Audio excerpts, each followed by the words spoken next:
yaitu kita lihat di sini IQ rata-rata Indonesia dikatakan kita 78, sangat rendah dalam hal ini. Tentu ini mengkhawatirkan kalau kita mempunyai SDM yang tidak berkualitas. Ini juga dibuktikan next slide bahwa daya tangkap anak-anak kita, next slide, dengan PISA score kita bisa melihat membaca saja kita di peringkat 72 dari 79. Juga matematika, juga sains dalam hal ini kita negara yang terbawah dalam hal ini.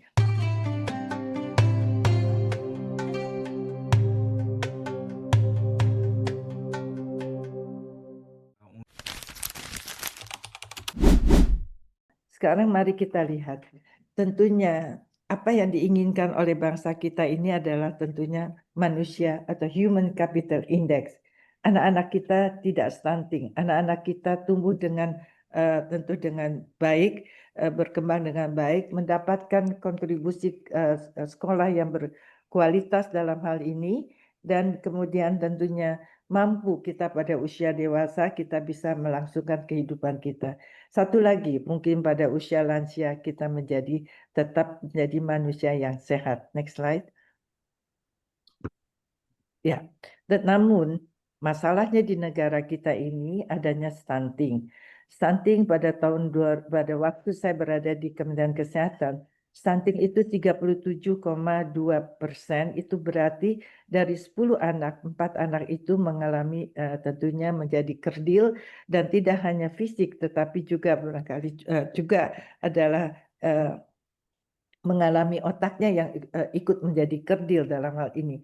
Kami pada waktu itu berusaha dan dapat menurunkan sampai 27,7 atau 3 dari 10 anak tetap mengalami stunting dalam hal ini. Dan pada waktu sesudahnya diharapkan turun menjadi 14%, namun tetap statis di angka 21%. Artinya 2 anak kita itu masih juga mengalami stunting dalam hal ini. Next slide.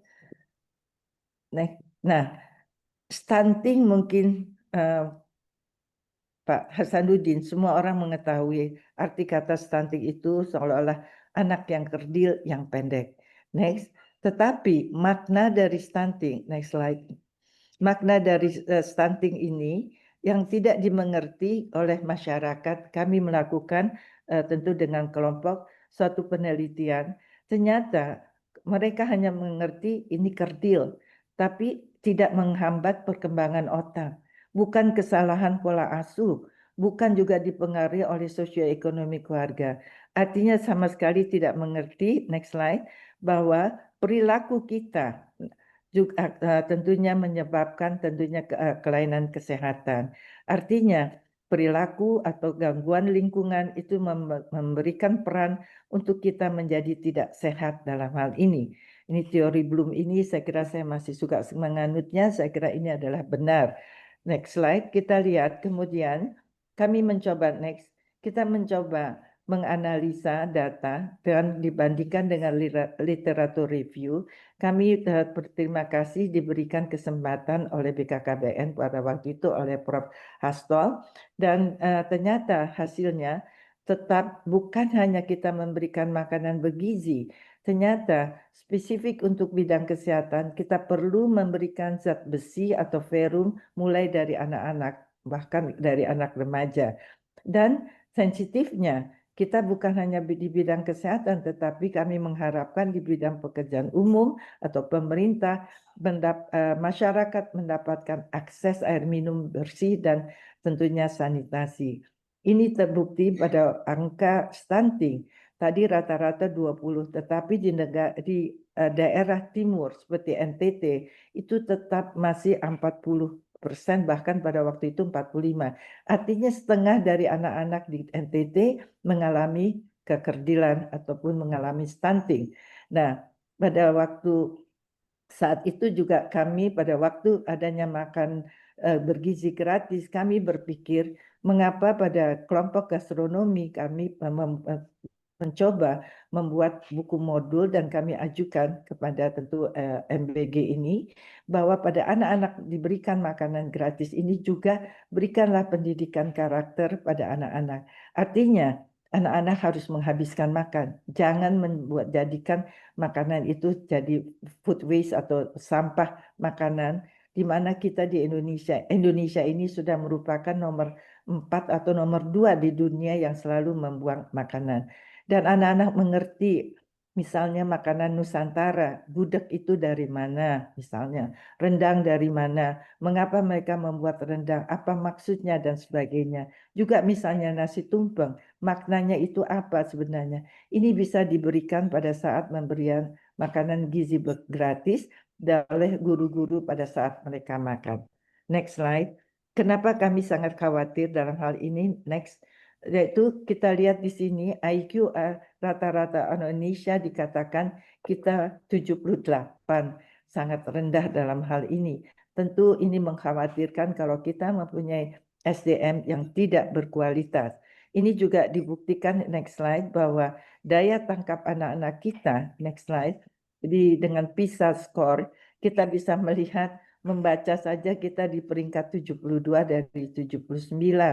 Juga matematika, juga sains dalam hal ini kita negara yang terbawah dalam hal ini. Berarti IQ yang 78 itu bisa membuktikan satu kebenaran. Next slide. Kemudian pada era COVID. Pada era COVID kami berpikir pada waktu itu bersama Dr. Kianti dan Dr. Tri bahwa anak-anak tentu memakai gadget. Dunianya dunia digital karena pada waktu itu pandemi. Bagaimana dengan kacamata atau tajam penglihatan anak-anak? Ini juga tentunya mempengaruhi tadi tentunya pada waktu mereka belajar di sekolah. Next slide. Kita lihat dalam hal ini kita membuat suatu tentunya satu community development screening gangguan refraksi pada anak-anak.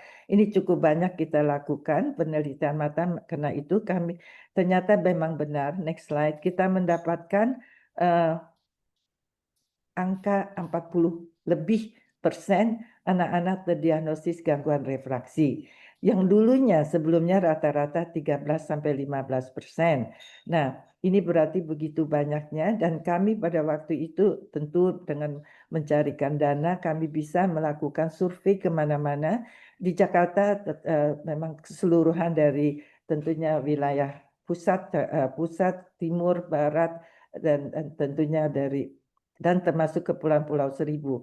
Di Pulau Seribu kami dapatkan angka yang rendah 13% karena mereka tentunya pada waktu istirahat mereka bisa melihat jarak jauh karena di tepi pantai. Tapi di kota lain kami sampai ke Tabalong, yaitu di Kalimantan Selatan sudah mendekati timur, itu kira-kira 20%. Di Jawa Timur, di kota, kok jadi lupa, ini Sampang kalau nggak salah saya, itu 20%, Manado juga sekitar 20%. Tapi tetap terjadi suatu peningkatan. Next slide. Nah, saya mengatakan daya tangkap dengan odds ratio 3,04. Apa sih ini? Apa sih hubungannya? Ternyata memang studi membuktikan ada hubungan prestasi akademik dengan rendahnya status gizi atau kurang gizi pada anak-anak, terutama di usia sekolah. Next slide. Working memory adalah next slide adalah sesuatu yang untuk menangkap tentunya pelajaran di sekolah, terutama tentu pelajaran, sehingga mereka bisa mengatakan bahwa memahami tentu apa yang diberikan oleh guru tentang bacaan, matematik, dan sebagainya. Nah, ini kalau working memory ini kelemahan tentunya mereka akan mendapatkan kesulitan dalam menangkap mata pelajaran. Next slide. Dan pada waktu itu kami juga melakukan penelitian sekalian tentu pada waktu pemeriksaan mata. Ternyata anak SD yang tidak cukup kalori memiliki working memory yang buruk, tadi 3. Dan artinya kami menemukan juga anak yang pendek, kurang gizi, 3 kali risiko dia tidak dapat menangkap pelajaran di sekolah dibandingkan anak-anak yang normal. Nah, saya kira ini sangat merugikan sekali dan ternyata anak-anak itu betul mengalami juga anemia. Jadi ya artinya yang mempunyai working memory rendah, anak yang kurang gizi, anemia, dan tidak cukup kalori, akhirnya memang mereka daya tangkapnya berkurang. Tentu ini akan mempengaruhi proses belajar. Next slide. Mungkin slide ini menunjukkan, next slide, satu hasil bahwa 30% anak-anak kita kekurangan zat besi. Tentu akan mengganggu working memorinya. Kami buktikan risikonya 3 kali lebih besar, mereka working memorinya itu rendah dibandingkan dengan anak-anak. Next slide. Nah, kesehatan itu tidak bisa berdiri sendiri. Kami tidak bisa bekerja sendiri karena kesehatan terkait tadi dengan kemiskinan. Miskin tidak mengerti tentang makna rendahnya pengetahuan. Bagaimana dengan keamanan ketahanan pangan? Ini juga tentu terlihat pengaruh dari lingkungan terhadap kesehatan. Terbukti bahwa kita butuh air bersih dan sanitasi dan tentunya perilaku kerusakan lingkungan. Next slide. Oleh karena itu, Pak Hasanuddin, saya menganggap keluarga itu sangat penting sekali. Mereka merupakan unit terkecil tempat tumbuh kembangnya anak.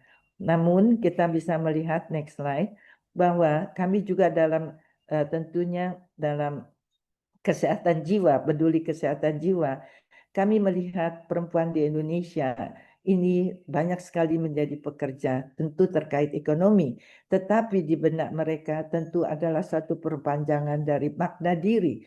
Mereka menginginkan tentunya kehidupan anak keturunannya menjadi jauh lebih baik dalam hal ini, karena itu mereka berkorban untuk menjadi satu pekerja. Namun dalam hal ini, apa yang terjadi kita bisa melihat, next slide. Next slide. Ya, bahwa 20% orang dewasa usia kerja memiliki masalah kesehatan mental. Mereka mengalami depresi, mengalami kesulitan tidur, padahal kesehatan mental ini merupakan hak azazi manusia. Karena ini penting untuk kita perkembangan, ya tentunya ke sosial ekonomi, ke masyarakat ataupun pribadi. Next slide. Dan kita bisa melihat dalam hal ini kondisi di mana ini mengindikasikan bahwa kesehatan mental di tempat kerja menurut saya masih diabaikan di Indonesia. Misalnya tentunya tempat untuk mereka bisa menyusui ASI ya dalam hal ini juga belum semua tentu di tempat kerja diberikan. Jadi saya kira memang tentunya kondisi seorang individu yang dapat berkembang secara fisik, mental, spiritual, sosial, sehingga individu itu menyadari kemampuan sendiri untuk mengatasi tekanan dalam bekerja secara produktif. Ya, next slide. Kita lihat salah satu contoh. Anak yang dilahirkan dari ibu yang stres postpartum atau pasca melahirkan akan mengalami stunting. Tentu sangat merugikan bagi kita semua. Next slide. Next. Dan kami dari Kaukus Kesehatan Jiwa mencoba melihat apa sih prioritas masalah kesehatan jiwa di Indonesia ini. Ternyata populasi anak remaja yang berbasis keluarga dan di sekolah ini yang paling besar permasalahannya. 75% anak-anak sekolah ini tentunya remaja mendapatkan masalah kesehatan jiwa. Kemudian di tempat masyarakat yang bekerja dan juga pada populasi 1000 hari kehidupan. Jadi dari mulai hamil sampai anak berusia 2 tahun. Dan juga tidak lupa pada usia-usia lansia kita juga mengalami gangguan kesehatan jiwa. Next slide. Oleh sebab itu, kami perlu meyakini adanya gerakan peduli kesehatan jiwa. Next slide. Dan memang sedihnya dalam kesehatan jiwa ini, jika kita tidak mengatasinya dalam hal tersebut, ini akan mengarah pada tindakan atau perilaku yang buruk. Salah satunya tentu akan mengalami bunuh diri dan sebagainya. Next slide. Dan menarik sekali ini Pak Hasanuddin dalam hal ini, kami mencoba melihat gangguan mental pada siswa SMA. Ternyata gangguan mental ini dialami oleh siswa kita ini 34%. Kami masih melakukan ini di Jakarta. Nah, ini bisa lihat angka-angkanya tentu sangat mengkhawatirkan. 8 dari 10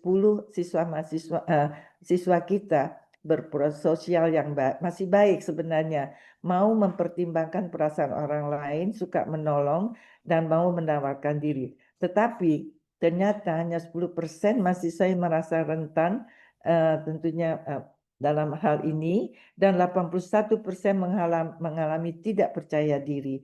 67% masalah penampilan, 75% masalah dengan orang terdekat dan keluarga.